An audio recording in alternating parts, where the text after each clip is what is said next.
gospel of the King, the things fulfilled among us.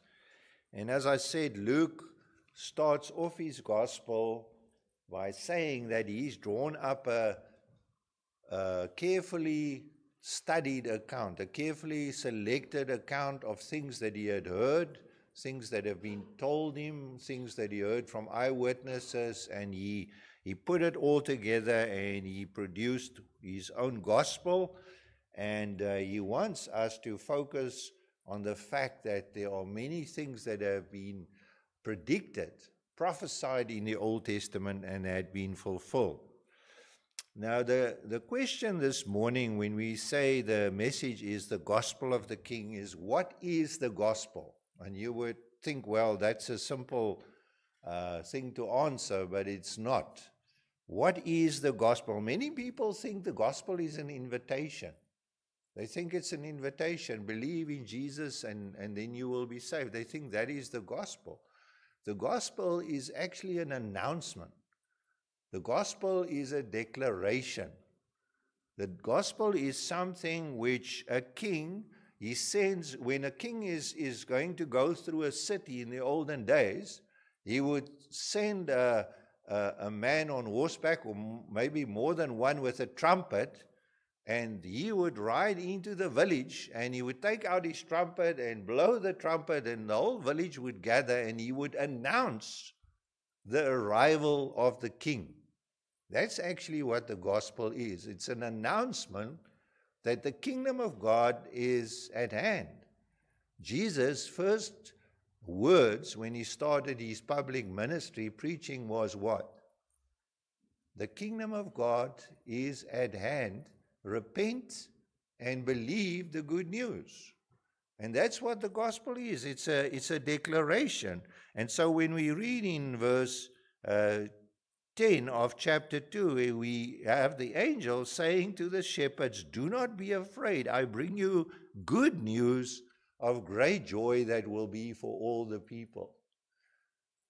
It's interesting, in Matthew's gospel, the announcement is made to kings and priests and educated people, whereas in Luke's gospel it's made to shepherds and the common people. He uses this word, this phrase, the people, which is simply the common people. It's the word that signifies the common people of Israel, the Jews. So whenever you read that, the people, that is the Jews. The gospel is announced to them, and it's announced to them through this declaration. And we get our English words evangel or evangelize from the Greek word. Euangelion is the word for gospel, and that's the word that is being used here in this passage. Now, this announcement of good news obviously doesn't just start in the New Testament. We can already see it, and we hear the same kind of words being used in Isaiah chapter 52, that well-known passage. How beautiful on the mountains of the feet of those who bring good news, who proclaim peace, who bring good tidings, who proclaim salvation, who says to Zion, your God reigns. Your God reigns.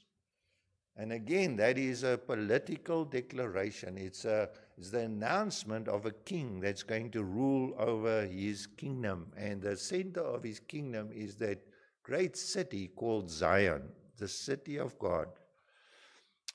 Now notice Simeon's words. He, in chapter 2, verse 30, Simeon is a prophet. He's there in the temple and he says, my eyes have seen your salvation. So right through this announcement is about salvation, which you have prepared in the sight of all the people, all the Jews. But then there's an interesting thing that he adds to that.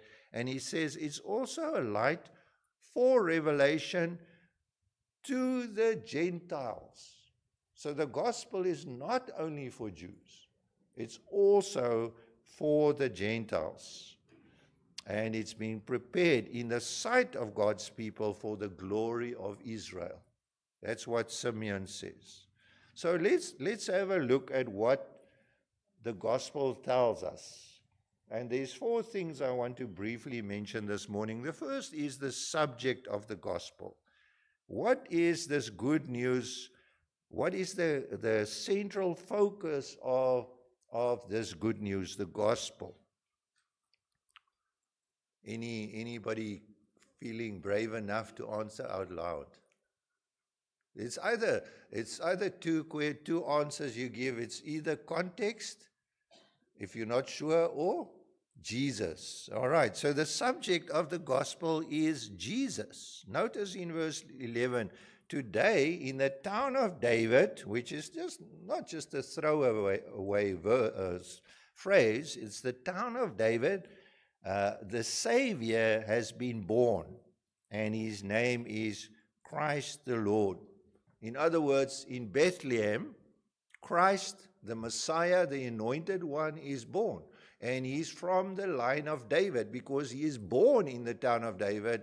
And remember, all the people in the empire had to go to the towns where they had to register for the Roman census. And so Joseph and Mary were in Bethlehem. And so when the angel says in the town of David, it tells you that Jesus is from the line of David. That's what it means.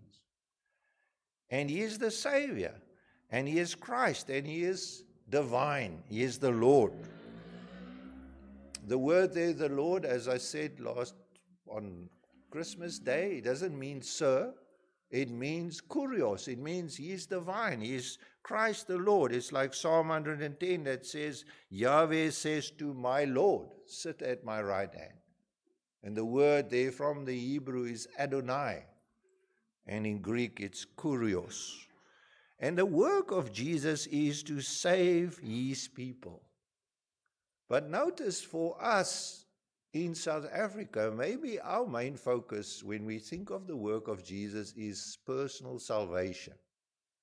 But it was not so in the day of Jesus, in the day of those early ministry of Jesus and John the Baptist.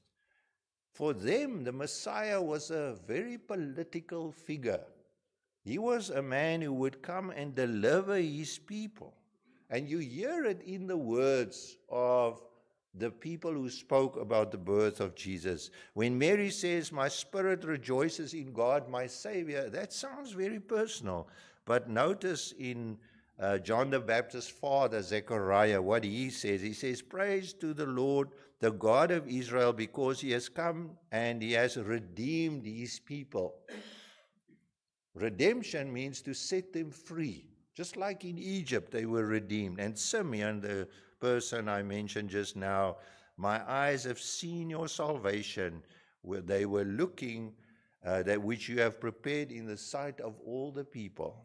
They were looking for a personal as well as a political deliverer, and we must not lose one of it. We mustn't be so focused on a personal Savior that we lose the political dimension.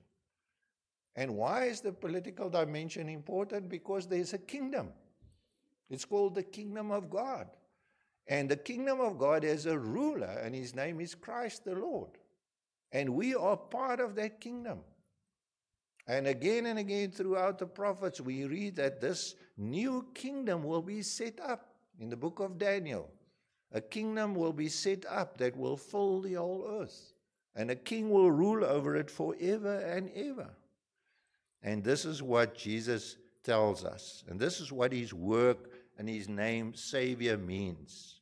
He does the saving work. So if Jesus is the Savior, he needs to save you. He needs to save you.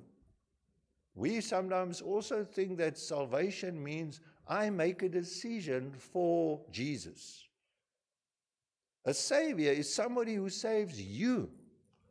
Just this past week at Fishhook, somebody washed out to sea, and they were basically drowned. They were basically not awake anymore, and the Sea Rescue Institute went out with their boats. They found this person was drifting out in the waves, and they brought him back to land, and they saved him.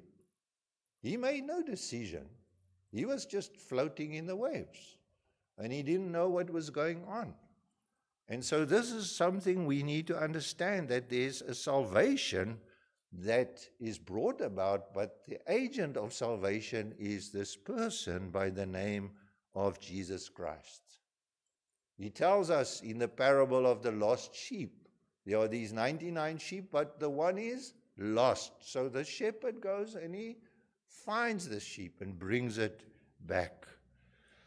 And we need to understand that God is the one who needs to do the saving work. Jesus needs to do the saving work.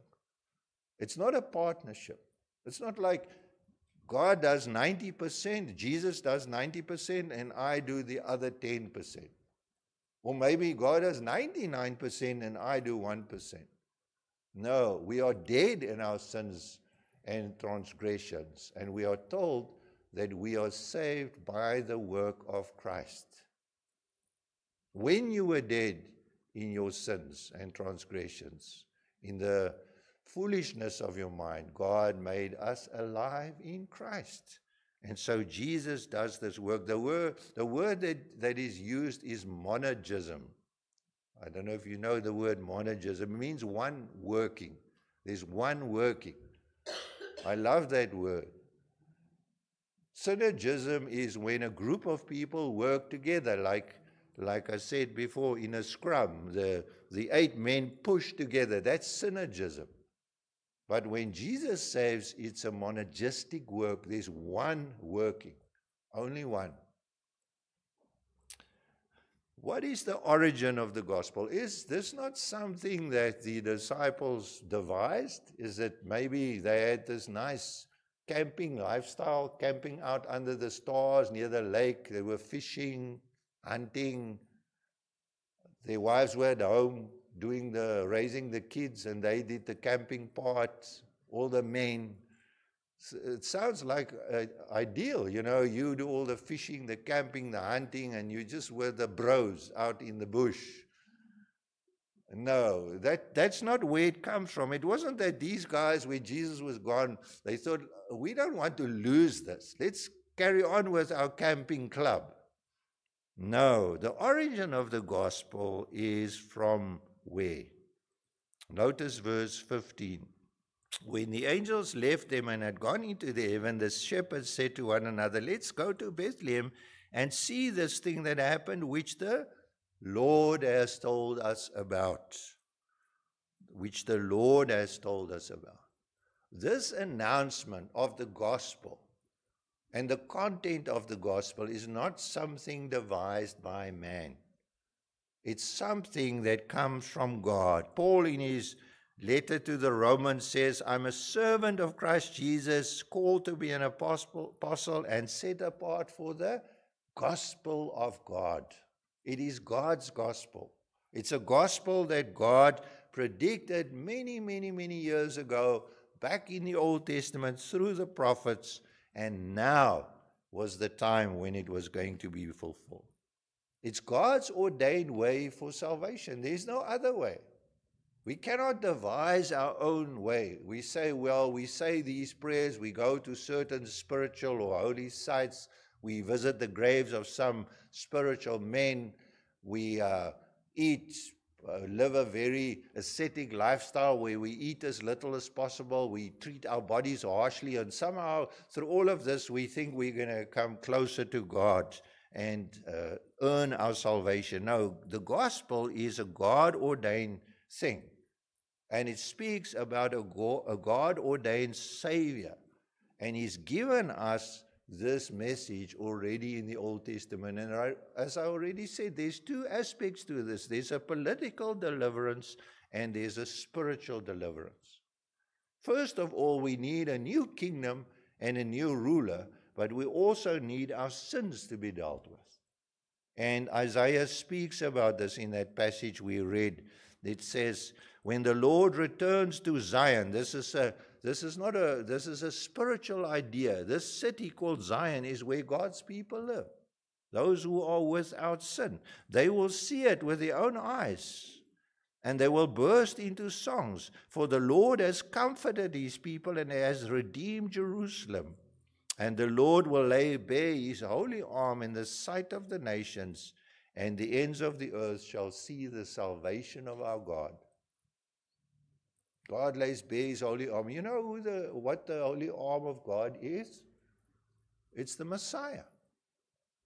It's God who is making himself ready for a fight, and he's rolling up his sleeve and he lays bare his holy arm.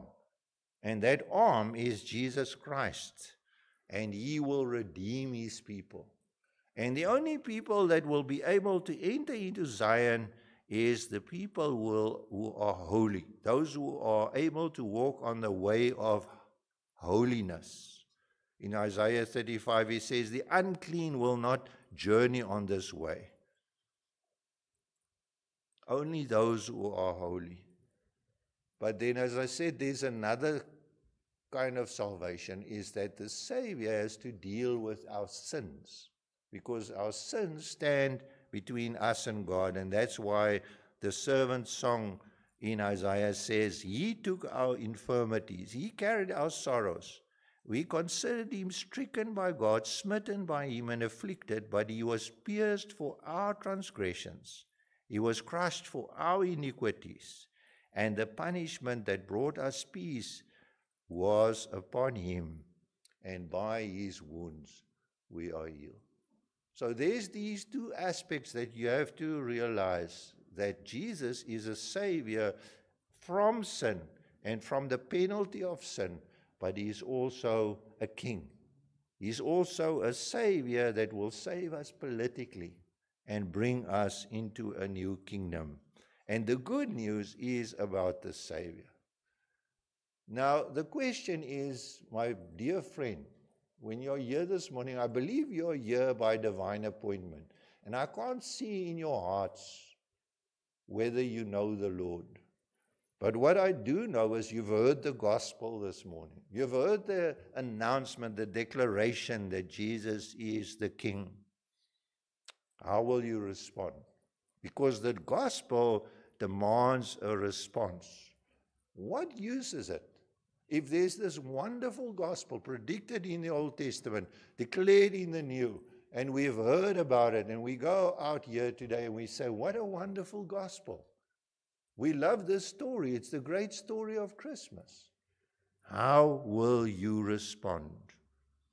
If you do not respond, surely it cannot be good news. You have to respond. You either have to reject it outright, or you have to say, well, I'll think about it. Or the right response would be to say, yes, I believe this. And notice how the shepherds respond. When the angels left them in verse 15 and had gone to heaven, the shepherds said to one another, let us go to Bethlehem and see this thing. Let us go. And so they hurried, and they found Mary and Joseph and the baby who was lying in the manger. My friend, if you hear the gospel today, if you are able to hear it, how will you respond? You need to say to yourself, let us go. Let us go. Let my wife and my family, or my husband and my children, let us as a family go. Let's go and see. Let us go and see this thing God spoke about. And it's not just the baby and Mary and Joseph, it's all that it entails. What does it represent? Remember, it represents what the angel said. Today, in the town of David, a Savior has been born, and his name is Christ the Lord. That's what they went to see. They didn't go and see just a baby. I heard there were 200 and something babies born on Christmas Day. It was in the newspaper, not the newspaper, on the news. Over 236, I can't remember what was the final count, born on Christmas Day. None of them, how many? Oh, sure. I must have looked early in the morning. It's 1,600. Well, none of them were Jesus, eh? So the point is, none of you are going to go after this service and say, let's go and see this baby that was born wherever, in Cape Gate or Kuilsrivier Netcare Hospital, because it's not Jesus. The thing is, the reason why they went is because it was announced to them that this baby is the Savior from the line of David, and he is Christ the Lord. And the question is, what do you see?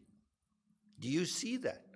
Do you see that Jesus is the Christ, that he is the Lord, and that he is the Son of David? The last thing I want to mention, or the last point, is that if you have heard the gospel, if you have seen Jesus, if you have trusted in Jesus, what will you do? What will you do? And notice that the gospel comes with a compulsion. The gospel comes with a compulsion. You have to tell. You have to go and tell. You cannot live as if nothing happened. If this is indeed the Christ, if he is indeed the Messiah, if he is indeed the Savior of the world, if he has set up a new kingdom that started 2,000 years ago and is growing by the day as thousands of people are added to that kingdom daily, yearly, and more are becoming citizens of Zion, are you going to keep it to yourself? Or is there a compulsion? The gospel needs for us to talk about it. If it's the greatest thing that's ever happened, we must talk about it. Notice what the shepherds do in verse 17. When they had seen him, when they had seen the Christ, they spread the word concerning all they've been told about this child, and all who heard it were amazed at what the shepherds said to them. The shepherds didn't say, we saw a man and a woman and a baby in a crib, in a stable, and they said, wow, that's amazing. No, they said, we saw the Christ, the Messiah, the Son of David, the Lord, the one who's going to bring this kingdom we've heard about from our forefathers over the years. This baby has been born. They reacted in the right manner, and they shared this knowledge. Sometimes we know this knowledge, but we keep it to ourselves. Or when your son or daughter comes to you and says, Mom, Dad, I've got some news for you. I'm going to become a missionary. What do the parents do? They jump up and down and say, I'm so overjoyed. My son is going to become a missionary in Mongolia. No, they say, are you crazy? Why don't you become a doctor or an accountant or an engineer? Why would you want to go live there in the middle of nowhere where people hate you? You can't understand the language. It's a terrible place. You're most probably going to die of some disease you haven't even heard of. People don't like that. They don't want their sons or daughters. Yes, somebody else's son and daughter may go and be a missionary, but not mine. So, my friends, this is not how it is if we've really understood the gospel. There needs to be a response. We cannot receive the gospel. And maybe you're not called to go to Inner Mongolia or to Tajikistan or somewhere, some stan somewhere. You are called to be a missionary here where we are. And we are blessed in South Africa that we have people from all over the world coming to South Africa. So we don't even have to walk far when you see somebody who doesn't look like he was born here, and you can share the gospel. You can declare the gospel to them. Say, do you know that there's a kingdom? Do you know that this kingdom is there forever? You may have fled from a country where your kingdom, your government, where it's not going too well, that's why you're here. But there's a kingdom that's been set up. It's God's kingdom, and it will remain forever. What is the effect of the gospel, my friend? The last thing in conclusion. How does the gospel affect those who have truly heard and seen? Many have heard and seen it with their physical ears and physical eyes, and there's no change. But if there's a change, if there's real understanding, real hearing, and real sight, what needs to change? Well, once again, notice the shepherds. They returned glorifying and praising God for the things they heard and seen, which were just as they had been told.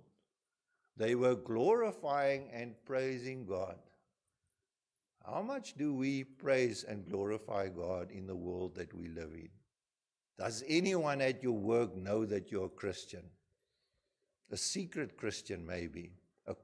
A card carrying, you belong to that party you shouldn't belong to. You carry that card deep in your pocket. Nobody knows about it. No, my friends, if you're a Christian, people must know. They must know that you believe. They must know that you trust in this King, that you trust in this kingdom, and that this is what you've staked your life upon, and your life will reflect God's glory. Notice what we said on Christmas Day, the more you enjoy God, the more your life will reflect God's glory. If you are sour or you feel religion is a burden, it's hard to be a Christian, and you sigh a lot. Church again today. Man, and you are so overburdened with this lot, then you cannot glorify God. You have to have a shiny, beamy, bright face that people know that you know God. As Hebrews 1:3 says, the Son is the radiance of God's glory and the exact representation of His being. If we look at Jesus, we see from the radiance of His face, yes, He is God's glory. Just like a mirror reflects the sun. You go outside and you hold the mirror, you can see it reflects the sun. Do we mirror God's holiness and beauty? Do you think God is beautiful? You love God.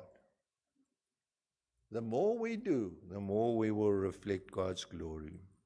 So to summarize, my dear friends, the gospel is an announcement. It's a political announcement of a kingdom. And it tells us that the king has come. The king is here.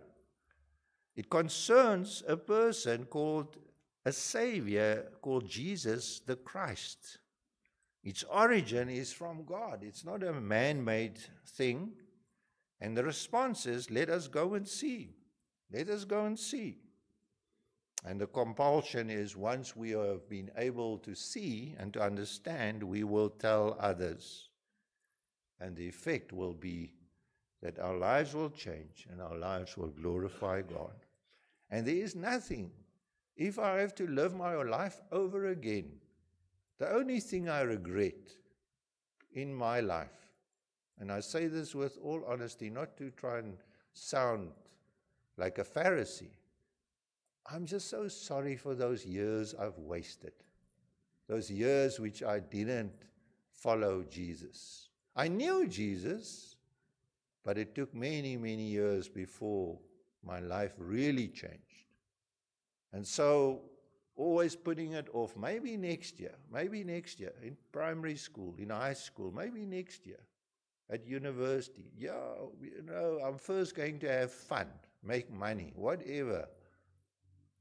My friends, that's the only thing I'm sad about, that I didn't start following Jesus wholeheartedly as a teenager and lived for His glory. That's something when you are young today, when you're here, that's many of the older people will echo my feelings and my thoughts. But if you are young, think about that and start following the Lord wholeheartedly while youth is still on your side. And the Lord will do great things through you. It says there on the front of your bulletin, the path of the righteous is like the first gleam of the dawn, shining ever brighter until the full light of day. The path of the righteous is there like that first light of the dawn. And as your life unfolds before you, it shines ever brighter until the full light of day. Amen.